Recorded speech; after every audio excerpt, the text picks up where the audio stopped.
নেতাকর্মীরা যখন আসলে কেন্দ্র থেকে চিফ এজেন্টকে বের করে দেয়, সেখানে কিন্তু রিটার্নিং কর্মকর্তার উপস্থিতি থাকে এবং বুথগুলোতে প্রিজাইডিং অফিসাররা থাকেন। সুতরাং এবং সেখানে কিন্তু পুলিশ এবং আমরা দেখছি যে যৌথ বাহিনী তারা মোতায়েন আছে।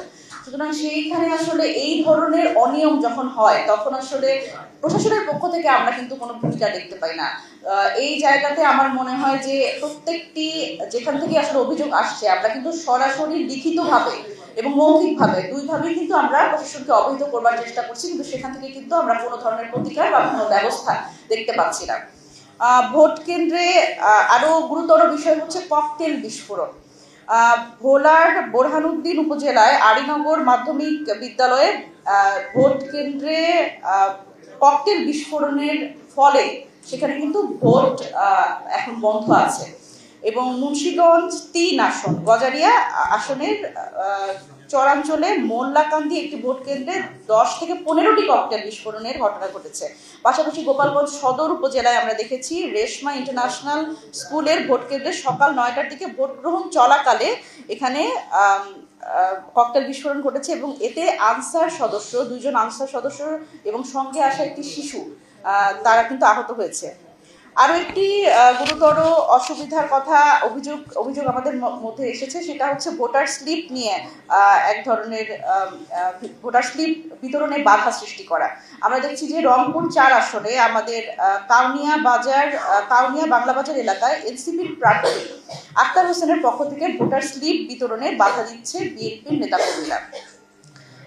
অন্য কেউ এসে ভোট দেওয়ার অভিযোগ, এটি কিন্তু আমরা গত 17 বছর আমরা খুব ভালোভাবে খেয়াল করেছি যে আমরা যখন দেখেছি যে ভোটাররা ভোট কেন্দ্রে গেছে, তাদের ভোট দেওয়া হয়ে গেছে, এমন অভিযোগ আমরা তখন শুনেছি। কিন্তু আমরা আসলে চিন্তাও করিনি যে এই নির্বাচনেও আসলে এই সেম কাজগুলো হবে।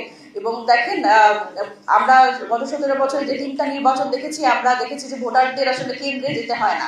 কিন্তু অত্যন্ত দুঃখজনক যে এইবারও আসলে এই ভোট দিয়ে যাওয়ার মানে তার ভোট হয়ে যাওয়া, এবং আমরা এটি কিন্তু অভিযোগ পেয়েছি 2টি আসন থেকে, সেটি হচ্ছে ঢাকা 15 এবং ঢাকা 18। ঢাকা 18 আসনের আবদুল্লাহপুর পলওয়েল মার্কেট সংলগ্ন মালেকা বানু আদর্শ বিদ্যানিকেতনে ভোট দিতে গিয়ে ভোটার শোনেন তার ভোট দেয়া হয়ে গেছে। এই প্রিজাইডিং অফিসার, রিটার্নিং কর্মকর্তা এবং আইন শৃঙ্খলা বাহিনীর যারা আছেন, আমরা তাদেরও কিন্তু এই নির্বাচন প্রক্রিয়ায় সম্পৃক্ত থাকা অবস্থায়, দায়িত্বশীল থাকা অবস্থায় আমরা কিন্তু তাদের দেখেছি যে বিভিন্ন প্রার্থীর পক্ষে ভোট চাইতে। কিন্তু আজকে দেখেন, যখন নির্বাচনের দিন, তখনও তাদের পক্ষ থেকে ধানের শীষে সিল মারছেন প্রিজাইডিং অফিসার। এটি ঘটেছে টাঙ্গাইল 8 আসনে বোয়ালি বিএল চাষী উচ্চ বিদ্যালয়ে ভোটারদের হাতে ব্যালট যাওয়ার আগে প্রিজাইডিং অফিসার নিজে ধানের শীষ মার্কায় সিল মেরেছেন।